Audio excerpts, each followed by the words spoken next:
to start off, make a little loop, and then I put it over the ring, and then I put it under the ring here, and I put this around, and I pull it through.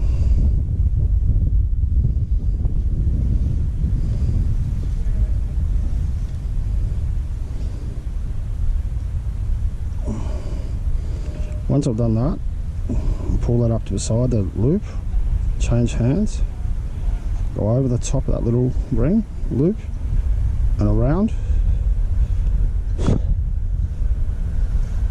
and back through. Yeah, good, thanks. Then I catch it in there, and I pull it up as tight as I can. Rightio, there we have it. That's the start knot. From then on, I just work out the distance I want to put between the knots, knowing that on the bottom ring here I've got 29. So what I do is I go around,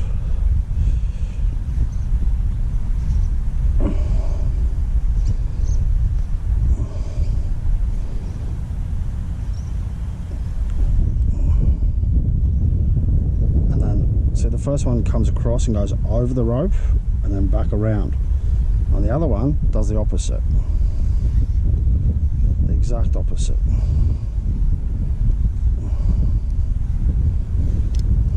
And then you pull him up nice and tight, and I'll just show you again. See, I mark my finger for the gap, so I'll just do the same thing again.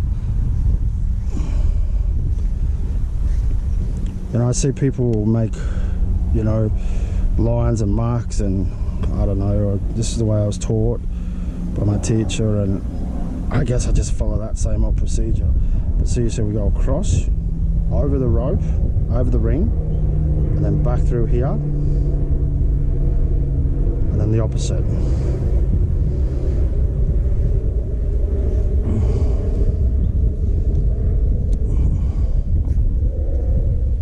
So here we are back to the start again. Got our little loop, and again we're going to do the same. We're going to come up from the bottom and pull him through, get into our rope, then we go through here from the bottom, and then back through here, because that's a loop at the end, and you pull. Now don't tighten him up just yet. We'll get this one and we'll pull across like so, pinch it off, and we push him in. See how the knot is down? And then what we'll do is we'll just tie a little keeper knot,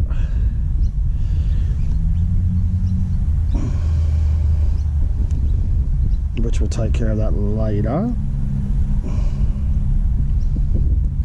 Okay, so here we are, we're about to put the verticals on. So the start and stop knot, I always go through there first.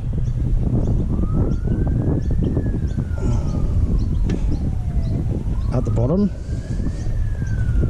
and one before it at the top.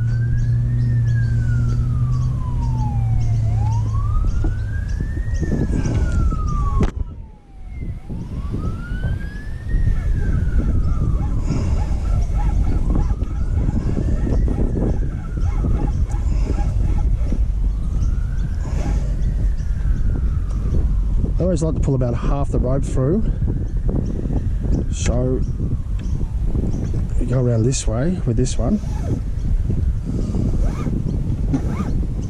and put him back through that bottom hole. Hope you can see. Righto, there we go.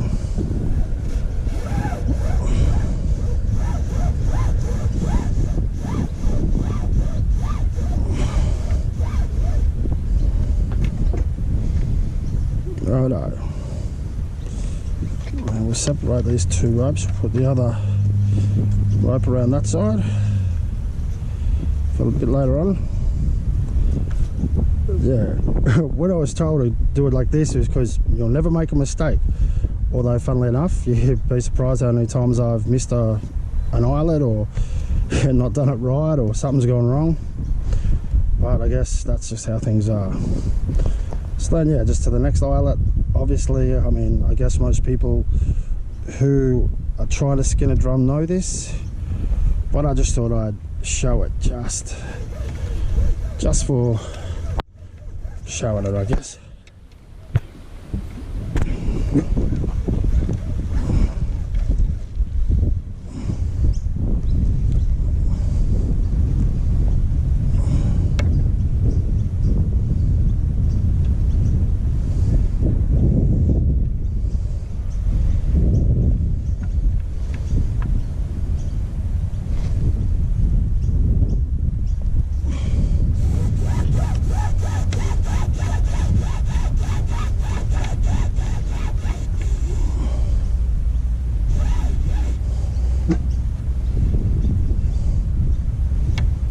Shaping the skin, just a razor, hold it, bend it.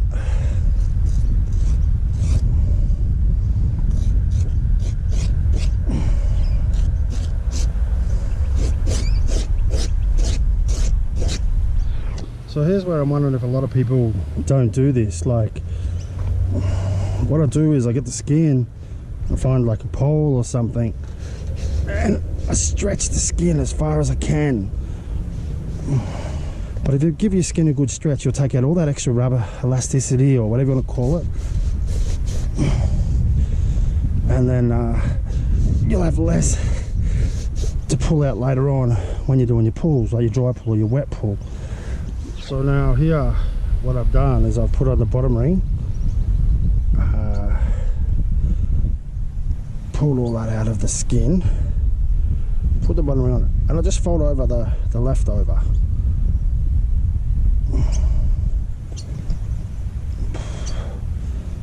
It's just a matter of putting it all on top, pulling it. Aha. Oh, a little bit there, but okay. And then I get the other ring, which is here. I'll pull it over the top. I just sit it on top for now. Try and get all the uprights in the sort of right spot. Then I take it back over here to my drum skinning machine, and then I make sure all that extra skin's on top, like so. A lot of people tend to tie knots in it and stuff and pull it in, but I always think that's cheating. It's a bit lazy, but at the end of the day, I don't skin drums for a living. I just do mine for me and the odd friend who asks nicely, I guess, because really I don't know if I like skinning drums so much.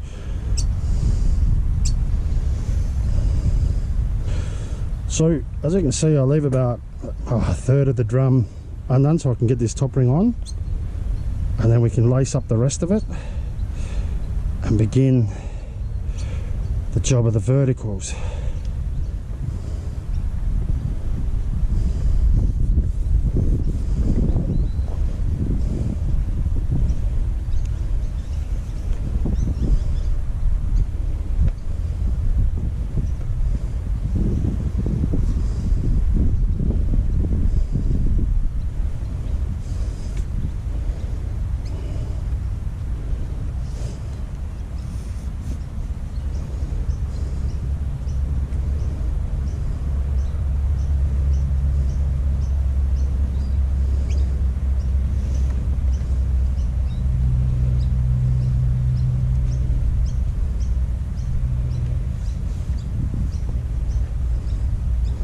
So now I'll just tie a knot in the end of this piece, pull, tie it, I'm going to pull it through to about there.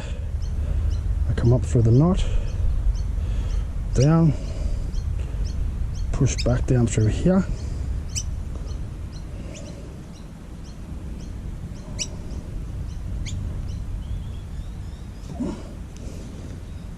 and then I just tie it off. But I tie it in a knot. It's easy to undo for later on.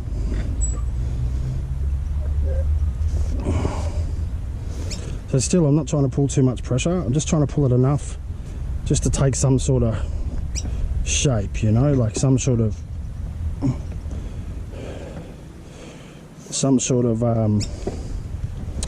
tension on the top ring to bring it down just a little bit. Righto.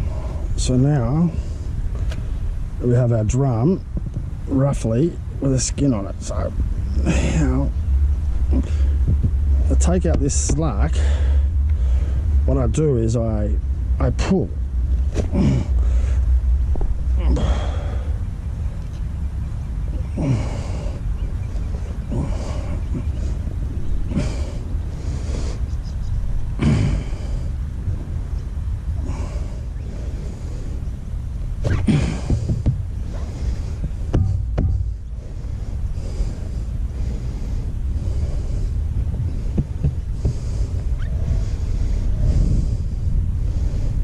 See these creases? I'm going to pull until they disappear, because they get caught underneath the ring and they can split the skin.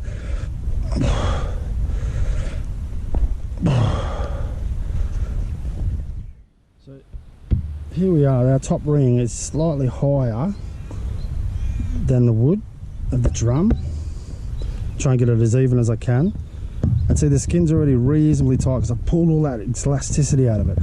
I've stretched it over here on the pole, and then I've pulled and I pulled and I pulled. I'd like to pull a bit more here. Two reasons: it's a bit loose, but also it's a bit short there, that skin.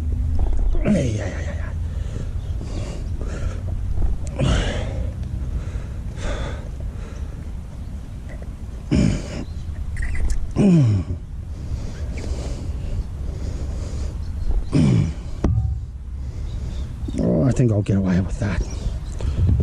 It's a bit of a small skin for this drum, but I wanted a thick skin on it, and this is what I had. Firstly, what I do is I just go around steady with my arms, my hands, pull. Not crazy tight, but just sort of enough. I'm still trying to get this bottom ring to settle, because it doesn't have a lip carved into the wood, it just has the bottom ring really. And then if I kind of pull it to steady by hand, I can also see the ring here's across a bit. So if I give it a bit of a knock, I'll knock it back across the other way just a little bit before we get too tight. Oh, just a bit here. Because when we get too tight, we can't move it. So just do it now, trying to let everything settle into its spot, you know. Okay, so now I'm up to pulling the verticals with the machine. I mean, not everyone's probably got a machine, but this is all I do. Just pull it down.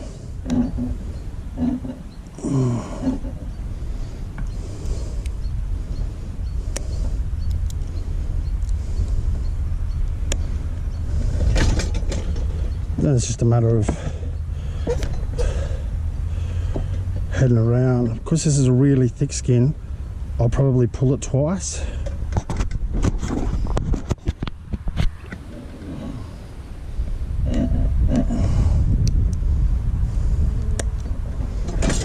Just checking that bottom ring hasn't moved. Now, here, because this is tight, unless I put the screwdriver in there and pull it through, it's going to rip the skin, like the friction will put a hole in the skin. But put the screwdriver in there and you take care of that.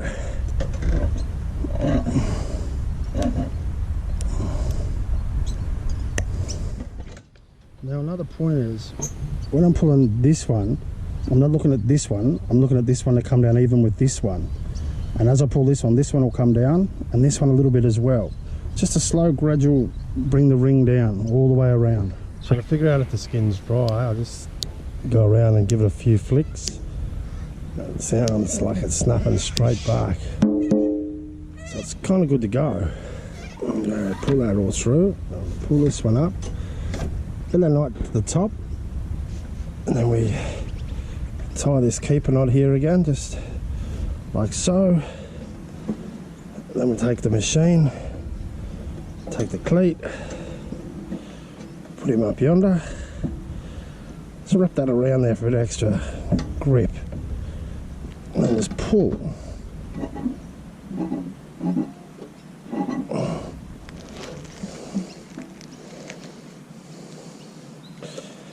Rightio.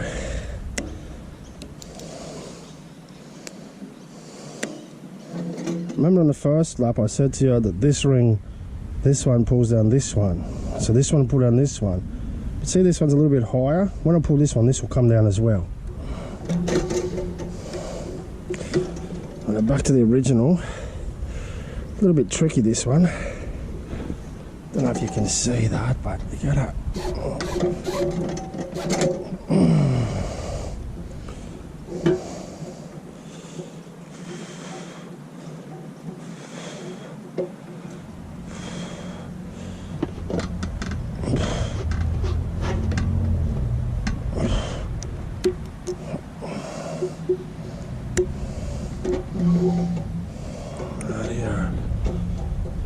Almost done.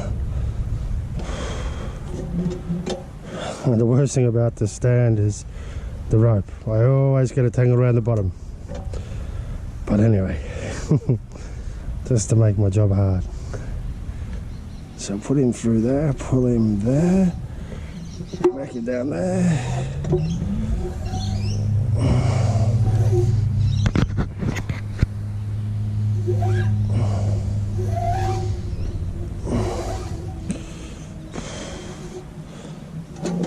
Pull him there.